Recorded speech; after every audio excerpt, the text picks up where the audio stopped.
ನಮಸ್ಕಾರ, ನಾನು ಅಂಕುಶ್ ಕೂಡಿ. ಇಂದು ನಾವು ವಿಶ್ವವಿಖ್ಯಾತವಾಗಿರುವ ಪ್ರಾಚೀನ ನಗರ ಸನ್ನತಿಯ ಬಗ್ಗೆ ತಿಳಿಯೋಣ.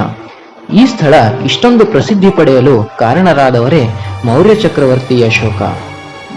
ಹೌದು ಗೆಳೆಯರೆ, ಚಕ್ರವರ್ತಿ ಅಶೋಕ ಭಾರತ ಭೂಮಿಯನ್ನೇ ಗೆದ್ದು ತನ್ನ ಕೊನೆಯ ದಿನಗಳನ್ನು ಸನ್ನತಿಯಲ್ಲಿ ಕಳೆದನು.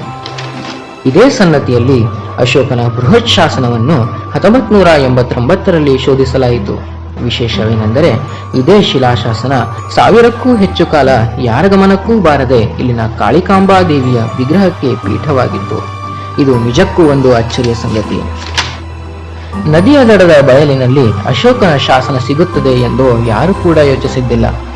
ಅಶೋಕನು ಪ್ರಜೆಗಳ ಕಲ್ಯಾಣಕ್ಕಾಗಿ ಬೌದ್ಧ ಧರ್ಮದ ಸಾರವನ್ನು ಬೋಧಿಸುವ ಉದ್ದೇಶದಿಂದ ಆ ಕಾಲದಲ್ಲಿ ಜನರ ಆಡುಭಾಷೆಯಾಗಿದ್ದ ಪ್ರಾಕೃತ ಭಾಷೆಯಲ್ಲಿ ಕಲ್ಲಿನ ಮೇಲೆ ಶಾಸನಗಳನ್ನು ಕೆತ್ತಿಸುತ್ತಿದ್ದ.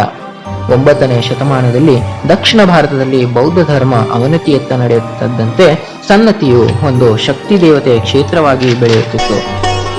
ಸನ್ನತಿಯ ಹತ್ತಿರ ಕನಗನಹಳ್ಳಿ ಎಂಬ ಊರು ಇದ್ದು, ಇದರ ಪಕ್ಕದಲ್ಲಿಯೇ ಬೃಹತ್ ಗಾತ್ರದ ಬೌದ್ಧ ಸ್ತೂಪವನ್ನು ಶೋಧಿಸಲಾಗಿದ್ದು ಮತ್ತು ಅಶೋಕನ ಭಾವಶಿಲ್ಪಗಳನ್ನು ಇಲ್ಲಿ ಶೋಧಿಸುವುದರಿಂದ ಅಶೋಕನ ಕಾಲದ ಸುವರ್ಣಗಿರಿ ಪಟ್ಟಣ ಸನ್ನತಿಯಾಗಿತ್ತು ಎಂದು ಗುರುತಿಸಲಾಗುತ್ತದೆ.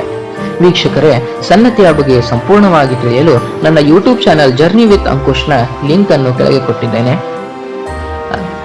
ವೀಕ್ಷಕರೇ, ಇದೇ ತರಹ ನಮ್ಮ ಸ್ಥಳದ ಜನರು ನಮ್ಮ ಪ್ರದೇಶದ ಬಗ್ಗೆ ಅರಿತು ಬೇರೆ ಸ್ಥಳದವರಿಗೂ ನಮ್ಮ ಪ್ರದೇಶದ ಬಗ್ಗೆ ತಿಳಿಸಬೇಕೆಂಬುದೇ ನಮ್ಮ ಆಶೆ.